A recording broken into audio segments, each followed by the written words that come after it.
Mesdames et messieurs, bonsoir, bienvenue à Perspective. En ce jeudi 1er mai, fête de Saint-Joseph travailleur et fête du travail dans de nombreux pays du monde, le pape a posté un message sur son compte Twitter. Je demande à tous ceux qui ont une responsabilité politique de ne pas oublier deux choses, la dignité humaine et le bien commun. Le lien entre travail et dignité humaine est au cœur du message du pape François et des préoccupations de l'Église. Hier, le Conseil pontifical Justice et Paix a rencontré les ONG catholiques et l'Organisation internationale du travail pour renforcer leur collaboration. Une rencontre qui a pour objectif la justice pour tous, la justice économique et sociale. Lundi s'ouvrira à Rome l'Assemblée annuelle des œuvres pontificales missionnaires. Les discussions porteront notamment sur la révision des statuts et l'approbation des projets. Cette session annuelle s'achèvera le samedi 10 mai par une célébration en la basilique Saint-Pierre et par une audience avec le pape François. Sachez d'ailleurs que la revue Univers des OPM vient de paraître. Elle fête ses 90 ans de parution. Elle contient tout un dossier sur l'éveil de l'Amérique missionnaire. Que signifie aujourd'hui être missionnaire? Voici une réponse en images avec les OPM du Canada.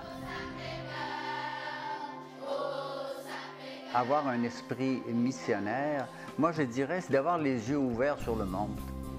Et spécialement, d'avoir les yeux ouverts sur l'action de Jésus-Christ aujourd'hui dans le monde. Dans l'Église, la mission est essentielle, c'est la vie même. Comme disait le pape Paul VI, si chaque jour je ne suis plus missionnaire, je suis moins chrétien.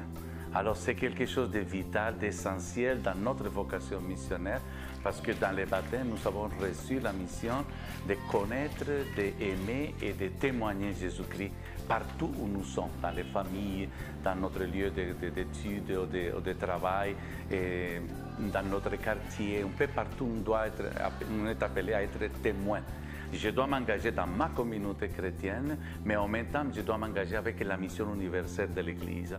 L'Arche fête aujourd'hui ses 50 ans. Elle a été créée en 1964 par le Canadien Jean Vanier. L'Arche compte aujourd'hui 145 communautés sur les 5 continents. La mission de ces communautés est d'offrir une vie de partage entre personnes handicapées et personnes dites valides. Dans une interview de KTO, Jean Vanier revient sur la mission de l'Arche et son combat pour la personne humaine. J'étais habitué comme marin à commander. J'ai enseigné la philosophie. Et quand il s'agit des personnes avec un handicap et des personnes, il s'agit d'écouter. Il s'agit d'entrer en relation. Parce que les personnes que nous avons accueillis, c'était des gens fragiles, faibles, et qui ont beaucoup souffert du rejet. Beaucoup ont été dans des hôpitaux psychiatriques, dans des asiles, et beaucoup ont été considérés comme des sous-humains. Beaucoup ont été vus comme un problème, mais ils sont d'abord des personnes humaines. Et comme personnes humaines sacrées, aimées de Dieu. Donc la lutte que nous avons menée, beaucoup d'entre nous, c'est une lutte pour la justice. En ce début de mois, voici les intentions de prière pour mai. Le Saint-Père nous invite à prier pour que les moyens de communication soient des instruments au service de la vérité et de la paix.